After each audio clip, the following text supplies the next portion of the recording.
Yo, salut Mugiwara, c'est Chapeau de Page, j'espère que vous allez bien. On se trouve aujourd'hui pour la review du chapitre 85 de My Hero Academia. Un chapitre quand même extrêmement lourd en révélation et puis en information qui va aussi voir la continuité donc du plan de récupération et de secours qui a été fait par les 5 élèves de la classe AD pour la mission de récupération de Bakugo. Donc on a Midoriya, Lida, Kirishima, Yaoyorozu et puis bien entendu Todoroki, même si Lida a bien pris la précision de rappeler qu'il venait avec eux uniquement au cas où ça tournerait mal et donc pour éviter que ça parte trop loin, voilà, qui serait là pour plutôt prévenir que guérir et donc pour pouvoir anticiper et voilà, pour pouvoir, si vous voulez, mettre un plan en place, un dispositif en place pour à tout prix éviter le combat et que voilà, si jamais un combat était amené à être engagé, qui ferait tout pour essayer de limiter la casse et pour éviter qu'on en arrive à cette extrémité-là, si vous voulez, voilà, vraiment pour que ce soit complet. Et avant donc qu'on voit vraiment le départ des cinq fantastiques, je crois que je vais les appeler comme ça sera plus simple. Donc pour la ville où se trouve en fait, d'après le localisateur et le radar que Yao Yorozu, punaise, je vais arriver à prononcer son nom, avait récupéré, donc qui indiquait l'emplacement où se trouvait Bakugo, donc elle se trouve dans une ville un petit peu plus au nord, donc il faut qu'il prenne le train pendant 2 heures pour pouvoir atteindre la ville de Yokohama, donc là où se trouve Bakugo, donc dans le quartier de Kamino. En plus c'est bien précisé avec le radar, c'est vraiment extrêmement précis. Et donc comme je vous disais juste avant donc, que tout ça se mette en place, au tout début de ce chapitre, on a un petit flashback qui nous montre Midoriya, donc juste avant sa sortie de l'hôpital, donc je pense juste avant qu'il aille retrouver tous ses camarades pour mener leur plan à bien. Donc il y a sa mère qui l'appelle au téléphone et lui dit ouais t'inquiète pas, ça va bien, lui dit voilà grosso modo de pas s'inquiéter, que qu'ils prennent soin de lui, mais par contre voilà, qui peut pas trop en dire à cause de toute une règle de confidentialité qui a été mise en place autour de l'académie d'UA après tout ce qui s'est passé avec eux, avec les différentes attaques de vilains qu'ils ont subi. Et donc là on a la mère de Midoriya qui lui dit est-ce que tu voudrais pas d'aller tout simplement arrêter d'aller à l'académie du Way. Voilà, donc grosso modo le message c'est tu prends beaucoup trop de risques, c'est beaucoup trop dangereux pour toi, enfin tu risques ta vie pratiquement à chaque fois, ils sont pas en mesure de pouvoir assurer ta sécurité ou ta protection, donc voilà, enfin grosso modo tu devrais arrêter, je me fais beaucoup de soucis pour toi et pour mon cœur, voilà, arrête, tu devrais arrêter d'aller à UA tout simplement. Et donc après on continue avec un petit peu le voyage en train, donc je crois qu'ils doivent arriver vers 22h, donc quand même voilà, 7 heures dans la nuit, vu qu'ils sont partis de nuit, ils vont arriver de nuit après ce voyage assez rapide au final, voilà, 2 heures c'est pas si long que ça, et durant le trajet, voilà, Midoriya demande donc à tous les autres s'ils ont informé leurs autres camarades de classe de ce qu'ils allaient faire, et donc je crois que c'est Shuto qui lui dit ouais on a informé Uraraka de tout ce qu'on allait entreprendre, et puis même si elle était pas vraiment d'accord avec notre idée, et donc on voit un petit flashback de Uraraka qui avait dit, je crois à Shuto, que voilà, elle serait pas pour que Bakugo lui ne serait pas pour qu'on vienne le sauver. Enfin voilà, ça le déshonorerait un petit peu. Enfin voilà, il aurait ça mettrait un coup à son ego et à sa fierté, et donc c'est peut-être pas le meilleur moyen de pouvoir aller le sauver. Enfin là, grosso modo, peut-être il pourrait s'en sortir par elle-même. Donc voilà, c'est assez surprenant de sa part, de la part d'Uraraka. Voilà, on sait qu'elle est un petit peu spéciale et qu'au final, bah, c'est peut-être elle préfère donc penser à ce que Bakugo pense au lieu de penser d'ailleurs d'abord à son bien-être. Elle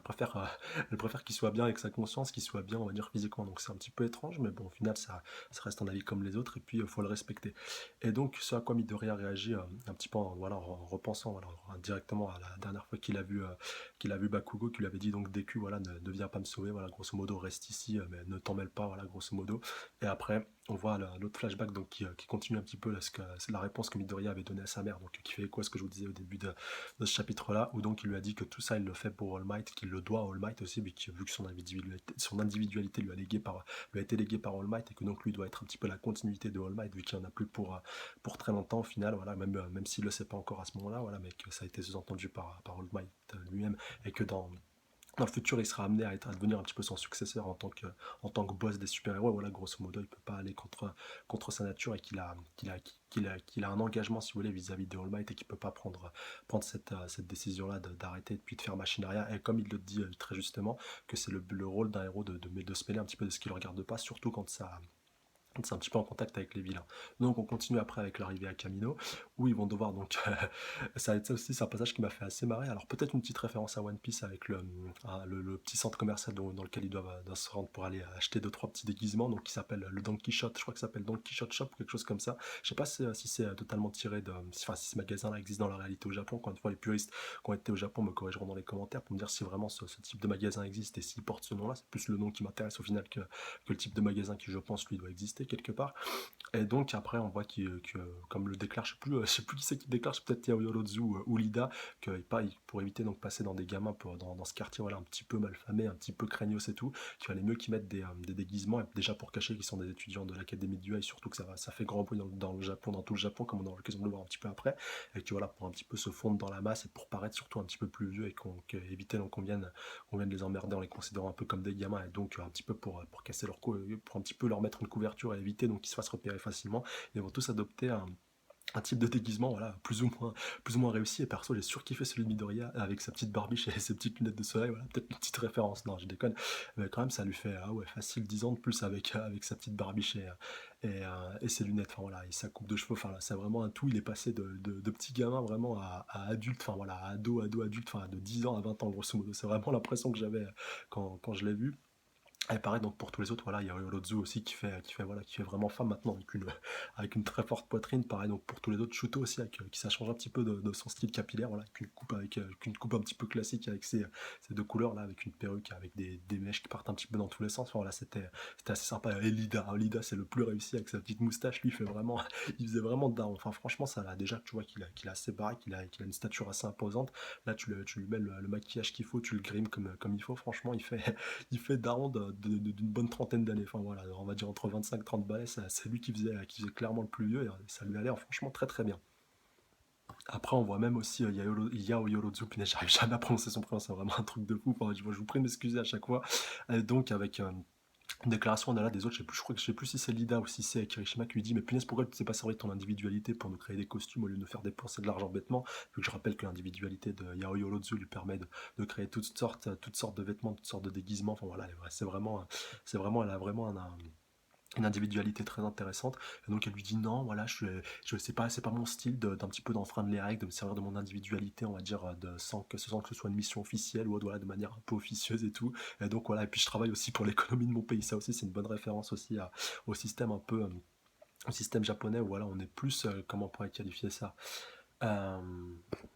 si vous voulez, là où nous, en fait, on s'en foutrait grosso modo de travailler pour l'économie de notre pays, enfin voilà, je parle pour la majeure partie de notre cas, enfin moi y compris d'ailleurs, alors qu'au Japon, voilà, si tu as les moyens de pouvoir contribuer à l'économie de ton pays, voilà, en achetant alors que tu pourrais l'avoir donc sans l'acheter, voilà, ça passe un petit peu mieux, et par rapport à ton ego et par rapport à la fierté nationale, voilà, si on peut qualifier un peu de ça de cette manière, ça passera un petit peu mieux. Encore une fois, les puristes me corrigeront dans les commentaires, je n'ai pas la science infuse, n'est-ce pas? D'ailleurs, pour revenir avec les références, j'avais aussi zappé celle qu'on a au début de ce chapitre avec une petite référence à Watchmen et puis à Lida, voilà, avec sa position voilà, de protecteur, de défenseur, et puis même qu'après ça va un petit peu se répercuter sur Yao Yorozu. Voilà, pour ceux qui n'avaient pas compris la référence, Watchmen, je crois que si je dis pas de bêtises encore une fois, corrigez-moi dans les commentaires parce que je connais pas plus que ça, je connais que grâce au chef Otaku qu'on avait parlé dans un de ses menus manga, donc je crois que c'est un comics qui a été fait donc dans les années, enfin il y a déjà un petit moment et tout, et qui a su inspirer pas mal d'auteurs par rapport à leurs mangas qui ont cité pas mal de références à Watchmen dans différentes œuvres, dans différents mangas qu'on puisse faire. Donc voilà, allez checker. Je crois que le chef, ouais, j'avais dit, avait fait un menu manga sur Watchmen. De toute façon, vous pourrez retrouver assez facilement sur sa chaîne. Et voilà, n'hésitez pas à les checker, c'est du très très bon. Et ça vous permettra voilà, d'arriver à recontextualiser certaines choses qui ont été utilisées par la suite dans le manga. Voilà, petite référence. Et puis j'essaierai de vous trouver le lien du menu manga en question. Je vous le mettrai dans la description. Voilà, promis, ce coup-ci, je mets le lien parce que des fois, c'est vrai que ça m'arrive d'oublier et je tiens à m'en excuser sincèrement. Voilà, des fois, on se rappelle pas de tout. Pour continuer donc par la suite de cette review, donc ça va pas être ça va pas être très sympa donc pour tous les autres de laquelle pour les 5 on va dire, pour les 5 fantastiques qui s'étaient un petit peu éclipsés, donc juste après qu'ils soient réjouis par rapport à leur costume, par rapport à leur nouveau déguisement. Donc ça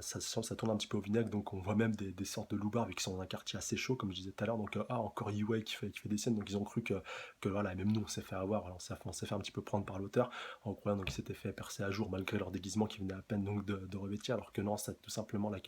l'académie qui passait à la télé, et donc il faisait des excuses un petit peu publiques par rapport à ce qui s'est passé, par rapport à l'incident donc du stage d'entraînement, du camp d'entraînement, et donc voilà, ils étaient obligés de tous, euh, de tous se réunir, voilà, tous les hauts responsables de l'académie, donc le directeur et puis tous les professeurs, donc sauf All Might, voilà, vu que lui, il est déjà parti avec une autre équipe pour la mission de sauvetage de Bakugo, puis je vais y arriver, ça fait écho avec le chapitre précédent, et puis il n'est pas considéré, je crois, en tant que prof officiel, enfin ça n'a pas été affiché qu'il était prof, enfin, ça ne se sait qu'en interne, je crois, si je dis pas de bêtises, et donc voilà, et puis même au final, il n'aurait pas pu intervenir à ce moment-là, et puis c'était pas trop son rôle. Et donc tout le corps enseignant qui présente ses sincères excuses suite à ce qui s'est passé. Donc voilà, ils se font un petit peu interviewer, mais comment vous pouvez expliquer ça en si peu de temps? Voilà, si autant d'attaques contre l'académie, et puis là au final, bah, il y a eu des blessés parmi les élèves. Donc voilà, vous n'êtes pas à la hauteur de ce que vous faisiez, enfin voilà, vous n'êtes pas à la hauteur grosso modo de votre statut et de votre rang. Voilà, vous avez pas réussi votre mission de simplement de protéger des élèves, surtout que vous les formez pour pouvoir devenir donc plus tard les nouveaux, les nouveaux, si vous voulez, gardiens de l'ordre, et que grosso modo vous n'avez pas assumé votre rôle en tant que héros. Voilà, vous êtes un petit peu défaillant, vous n'êtes pas des bons héros. Et puis donc on voit Midoriya qui prend un peu aussi gros sur la patate et qui se dit mais qu'est-ce qu'ils sont en train de faire à aller les interviewer, enfin voilà, ils les font passer pour des criminels alors qu'au final c'est eux qui luttent contre les criminels, c'est eux qui sont un petit peu les victimes, et là on les fait passer pour les responsables. Voilà, grosso modo il est très remonté, puis on peut le comprendre, et ça va nous permettre de nexter. Enfin voilà, après, juste avant de passer au dernier point important du chapitre, avec une big révélation, là franchement c'était du très très lourd. On voit donc que la vie vis-à-vis des super-héros, et puis même vis-à-vis plus précisément vis-à-vis de l'Académie du Duel, que la vie générale est en train un petit peu de tourner, que les héros, voilà, ils sont plus autant en odeur de sainteté que ça pouvait être le cas précédemment. Ensuite, on va enchaîner avec le repère de Shigaraki, donc qui lui aussi est en train de regarder la télé, donc ça tombe bien. Et puis il essaie donc par le biais aussi de ce média-là de convaincre Bakugo de les rejoindre, de les rejoindre, lui et son association de vilains. Donc il lui dit, tu vois, au final, même si les super-héros, enfin, au final, sont un petit peu grosso modo les gentils, et on les fait passer pour les gentils, au final, eux aussi ont leur part de responsabilité, eux aussi sont un petit peu médiocres, et c'est parce qu'on a marre de toutes ces règles qui sont un petit peu codifiées, de devoir rentrer dans le cadre, de devoir rentrer grosso modo dans le rang et tout, de pas pouvoir être libre, de pas pouvoir faire ce qu'on veut. Voilà, et c'est aussi pour ça aussi que quelque part on a autant envie, on a autant ce désir de liberté, et qu'on a vraiment pas envie d'être dépendant grosso modo des institutions, et de se faire surtout de se faire restreindre nos pouvoirs. C'est pour ça qu'on est autant libre, et qu'on a envie que tu viennes grossir nos rend notre armée. Voilà, grosso modo, c'est ça l'idée. On voit même que Shigaraki qui dit, donc demande donc un de ses sbires à Dabi, ouais, vas-y, maintenant libère-le, voilà, qu'il puisse, voilà, vraiment nous rejoindre notre propre, de son plein gré. Voilà, grosso modo, on t'impose pas d'entrave, on te laisse le choix au final, même si si t'as envie de te rebiffer contre nous, on t'imposera, voilà, tu changeras de camp grosso modo par la violence et par la force. On arrivera à te soumettre et à te faire renoncer à tes idéaux. Enfin voilà, grosso modo, c'est ça l'idée. Puis donc Dabi qui renonce à l'idée, qui demande à Twice, voilà, l'homme un petit peu masqué, celui qui a tout le temps une sorte de tenue noire. Et donc il lui dit, voilà, grosso modo, c'est toi qui va, c'est toi qui va t'en charger. Il lui dit, ah non, moi je sais pas, c'est pas moi de m'en occuper, tu me prends pour qui? Et puis au final, voilà, il s'y plie finalement. Et vous en doutez, une fois qu'il l'aura libéré, même si en même temps qu'il le libère, il est en train de lui finir son speech, et voilà, qu'il lui dit, qu'il insiste vraiment sur le point qu'ils en ont marre d'être assujettis, et que au final, même les héros, eux aussi, au final, s'ils n'arrivent pas à assumer leur rôle et à assurer la sécurité, ils passent aussi pour des criminels, que grosso modo, mieux vaut être un criminel quelque part libre qu'un criminel restreint. Enfin voilà, grosso modo, en tout cas, c'est comme ça que je l'ai perçu, et vous en doutez, Bakugo va pas du tout accepter ça. Et puis même, on voit que Shigaraki, juste à l'instant avant que ses liens soient libérés, il lui dit soit du côté des vainqueurs, soit du côté des gagnants. Donc, et rejoins-nous, rejoins nos rangs. Et donc, Bakugo va directement donc faire péter ses liens, et puis faire commencer son individualité pour tout faire exploser. Et il va vraiment se précipiter sur Shigaraki pour lui faire péter son visage, qui va avoir pour effet de faire tomber sa main. Et donc, il va lui dire, de toute façon, t'auras beau essayer ton baratin, je l'ai écouté calmement, je l'ai écouté paisiblement, et maintenant c'est à toi de m'écouter. Depuis que j'ai rencontré All Might, et que je le connais, voilà, que je le suis, je sais que c'est lui, voilà, on va dire mon modèle. Voilà, c'est à lui auquel j'ai envie de ressembler, parce qu'il gagne tout le temps, il gagne toujours, et il gagne, enfin voilà, il a toujours gagné, il gagne, et il gagnera toujours. Et voilà, c'est à lui que je veux ressembler. Et si je veux être du côté des vainqueurs, il faut que je reste de son côté à lui. Donc voilà, on va dire du côté des héros, et que je devienne aussi son disciple et puis son apprenti, même si voilà, il sait pas que c'est Midoriya qui a plus ce rôle-là que lui. Et peut-être qu'au final, c'est peut-être ça qui va le faire changer d'avis, ou le faire basculer. Enfin voilà, je vous donnerai ma petite théorie en fin de review par rapport à la possible et prochaine évolution de Bakugo. Mais avant donc que ce chapitre se termine, il déclarera, et je le cite, vous pourrez dire tout ce que vous voulez, mais jamais vous ne pourrez me faire changer d'avis sur ça. J'aime bien, on a le parallèle avec Midoriya aussi en même temps, qui est en train de regarder tout ça. Enfin, Midoriya tout grimé. Et donc il lui dit, jamais vous ne pourrez me faire changer d'avis sur ça. Père. Ah, franchement, dommage que je ne l'ai pas fait en reaction live. Celle-là, franchement, ça aurait pu être sympa. Mais alors là, bon, voilà, je pense qu'il n'y a pas, enfin, il y a pas à tortiller. Grosso modo, il n'y a qu'une interprétation à laquelle qu'on peut faire à la fin de chapitre-là. Même si la petite note nous indique une inébranlable, volonté d'acier. Mais que grosso modo, voilà, faut pas chercher plus loin. Shigaraki, c'est son père. Et que voilà, grosso modo, il l'a démasqué. Puis j'ai bien aimé cette symbolique du je te pète, voilà, je te pète ta main, on va dire, qui cache grosso modo ton visage. Et que maintenant, il aura plus cette main-là. Et que s'il l'avait jusqu'à maintenant, c'est parce il camouflait. C'était peut-être pour éviter qu'on voie aussi plus son visage, même si on avait déjà eu l'occasion de le voir, surtout quand il avait fait sa tentative d'enlèvement de Midoriya. On avait vu vraiment son visage complètement fou. Et puis j'aime bien aussi la mimique, enfin, on va dire le visage qui a pris enfin la forme qu'a pris le visage de Bakugo, la punaise, l'aspect, on va dire la grimace ou ouais, l'aspect, on va dire, c'est plus simple qu'après le visage de Bakugo quand il a déclaré que, enfin voilà, je crois que c'est juste la page d'avant quand il déclare que c'est All Might son modèle et que c'est à lui auquel il a envie de ressembler, voilà, avec un visage vraiment complètement barge, complètement schizo, complètement fou, et donc ce qui fait écho avec le visage de son père, donc Shigaraki, et là c'est bel et bien donc reconnu, affirmé, avéré, tout ce que vous voulez, voilà, c'est dit et c'est fait. Et je pense qu'on verra plus Shigaraki avec sa main sur son visage, vu qu'il a enfin été démasqué par son fils et qu'il a réussi à voir, si vous voulez, au-delà de cette main qu'il avait tout le temps sur la gueule. Donc il a réussi à le percer à jour et qu'il a réussi à enfin dévoiler son identité. Enfin, j'aime bien la symbolique du masque qui tombe. Voilà, maintenant, bas les masques. Enfin, même si ce n'était pas vraiment un masque qu'il avait sur la gueule, mais voilà, vous avez compris la symbolique du de la main, voilà, on va dire, sur sa tête, même si après il y a un rapport avec son individualité, vu qu'il avait déjà combattu avec plusieurs mains un petit peu partout sur son corps précédemment, mais voilà, grosso modo, vous avez capté le délire. Et donc ça me permet d'atterrir, enfin d'atterrir, de parler de ma petite théorie, oui, par rapport à l'avenir de Bakugo. Je pense que quand il apprendra donc la vérité par rapport à All Might, et peut-être quand All Might trépassera ou mourra peut-être de la main de Shigaraki, franchement si ça se produit ça pourrait être intéressant, et donc qui lui dit, tu vois, donc voilà, qui casse un petit peu les espoirs de son fils, parce que quelque part il considère un peu plus All Might, voilà, comme son modèle, et comme quelqu'un de puissant, quelqu'un qui il a envie de ressembler, que son père. Enfin, voilà, vous voyez un petit peu cette opposition, et l'ego de Shigaraki, quand en entendant ça, je suis sûr qu'il va prendre un gros coup, même s'il devait déjà s'en douter un petit peu avant, et que là, en tuant donc All Might, en tuant ce modèle, en tuant, on va dire, ce père un petit peu spirituel de Bakugo, voilà, celui auquel il a envie de ressembler, ça va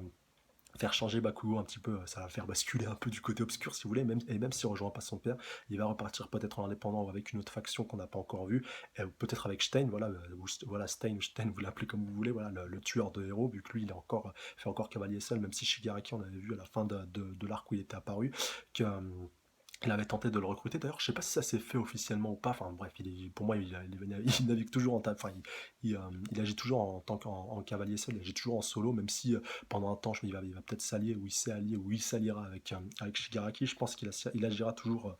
en solo, et qu'il pourrait peut-être prendre comme disciple Bakugo. Enfin voilà, dites-moi ce que vous en pensez dans les commentaires. Ça pourrait avoir du sens, ça pourrait avoir de la gueule aussi. Franchement, ça serait intéressant. Surtout que Stein, voilà, même si au final il s'était fait éclater par Lida et Midoriya au final, voilà, ça s'était joué à très peu de choses, et je pense qu'il reviendra encore plus puissant un petit peu plus tard. Mais alors, ou peut-être, voilà, autre théorie, peut-être qu'après, donc,